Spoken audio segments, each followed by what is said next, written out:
Bonjour à tous, bienvenue dans le MAG sur Sensation. Aujourd'hui, j'accueille l'écrivain Raphaël Kraft. Raphaël, bonjour. Bonjour. Alors, vous êtes né à Paris en 1974. Vous êtes grand reporter, mais aussi écrivain, puisque vous avez récemment sorti votre dernier livre, Radio sur Obi, aux éditions Marchiali. Un récit dans lequel vous racontez votre expérience en Afghanistan entre 2009 et 2010. Vous avez réalisé 2 séjours dans ce pays. Vous y aviez été envoyé dans le but de monter une radio de A à Z, Radio sur Obi justement. Alors pour commencer, est-ce que vous pouvez un petit peu nous en dire un peu plus sur cette radio ? Qu'est-ce que Radio sur Obi ? Radio sur Obi, c'est une radio qu'on pourrait qualifier de communautaire. J'ai été appelé par la Légion étrangère, qui est un corps de l'armée française. Et il se trouve que le chef de la Légion là-bas voulait créer une radio, parce qu'il n'y avait pas de radio dans cette région. Il avait envie de tuer la rumeur, puisque le taux d'équipement des ménages en télévision était quasiment nul, le taux d'alphabétisation était très faible, la bande FM était vierge. Et donc, dans le cadre de sa mission de pacification de cette région de Sur-Obi, il voulait créer un média qui puisse fournir à la fois des informations, à la fois du divertissement et des programmes culturels pour cette population, avec pour but, comme je le disais, de tuer la rumeur.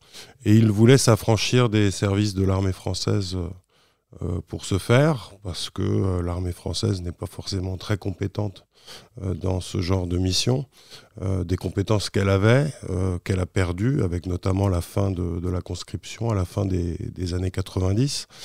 Et il ne voulait surtout pas que ce soit une radio de propagande. Et donc, il a fait appel à moi. Alors, c'est toute une histoire. Pourquoi moi ? Parce que j'avais déjà servi. J'ai fait mon service militaire en Bosnie, à la radio de l'armée française, Azur FM, donc en 1997. En 2009, j'avais passé les 10 premières années de ma carrière de journaliste à couvrir des conflits. Palestine, Irak, Balkans, Amérique latine, etc. Et donc, j'étais disposé à accomplir cette mission.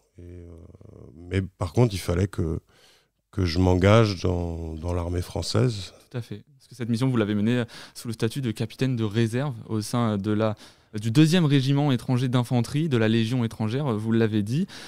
Pourquoi avoir répondu favorablement à cet appel du colonel Durieux ? Parce que c'était la promesse d'une aventure formidable. C'était aussi la possibilité d'exercer mon métier paradoxalement avec une grande liberté, puisque par le passé, j'avais déjà travaillé dans ce cadre pour former des journalistes au Moyen-Orient, en Afrique ou ailleurs. Et c'était des missions qui étaient extrêmement restreintes à un domaine de compétences. Là, en l'occurrence, c'était le reportage. Alors que là, il fallait monter une radio de A à Z. L'armée fonctionne par objectif. On m'avait dit qu'il faut que ça marche. Et à partir de là, j'avais les mains libres pour faire à peu près ce que je voulais, dans le respect, bien sûr, des auditeurs et des auditrices de cette radio, et puis des Afghans qui allaient l'animer, puisque l'objet, c'était de former ces personnes, de les aider à monter une grille des programmes, de leur donner les bases du journalisme, de la présentation. Et puis ça me paraissait être une formidable aventure. Ouais. Et qu'est-ce qui vous a marqué lorsque vous êtes arrivé en Afghanistan ? La première chose qui vous a tout de suite interpellé ? C'est un choc culturel à la fois avec l'Afghanistan en elle-même, puisque c'est un pays magnifique, qui paraît extrêmement lointain. J'ai beaucoup voyagé par le passé et encore aujourd'hui.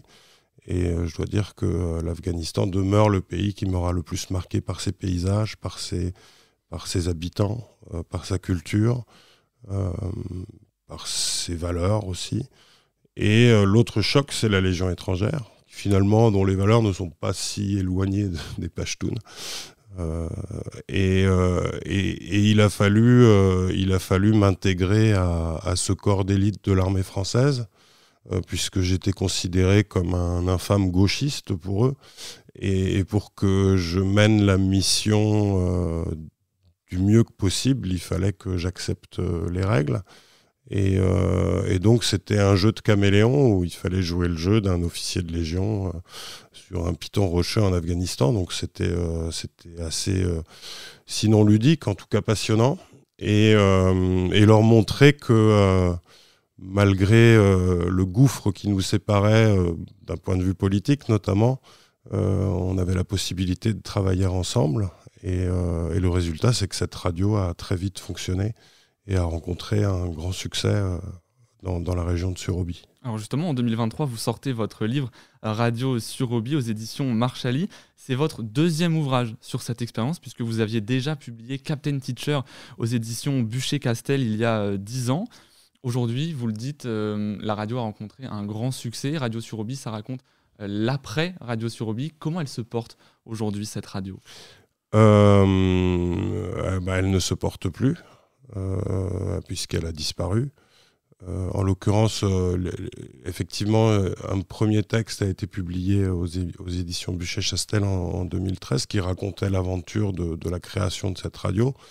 Et 10 ans plus tard, eh bien, les personnes qui y ont travaillé sont aujourd'hui toutes, pour la plupart, arrivées en France, puisque entre-temps, Kaboul est tombé et tout l'Afghanistan, pour voir les talibans reprendre le pouvoir après 20 ans d'occupation étrangère. Et donc l'idée, c'était de raconter ce qui s'était passé en 10 ans. Cette radio, lorsque la Légion étrangère est partie et lorsque je suis parti, ce sont d'autres régiments de l'armée française qui l'ont gérée, sans trop comprendre à quoi elle pouvait servir. Donc il y a eu des velléités de la transformer en radio de propagande, ce qui a eu pour effet négatif de faire fuir l'auditoire, puisque la confiance était rompue avec les auditeurs de Radio Surobie, et surtout de mettre les personnels de cette radio en danger, puisqu'ils étaient assimilés à des collaborateurs, ou en tous les cas à des vecteurs de la propagande de l'armée française, ce qui n'était pas du tout l'objet initial de cette radio. Lorsque l'armée française est partie en 2012, des efforts ont été faits, notamment via l'ambassade de France, pour que de nouveaux financements permettent à cette radio de survivre. Cependant, elle était toujours sur une base militaire qui était cette fois occupée par l'armée nationale afghane. Donc l'armée dite légitime du gouvernement afghan mis en place par les troupes d'occupation.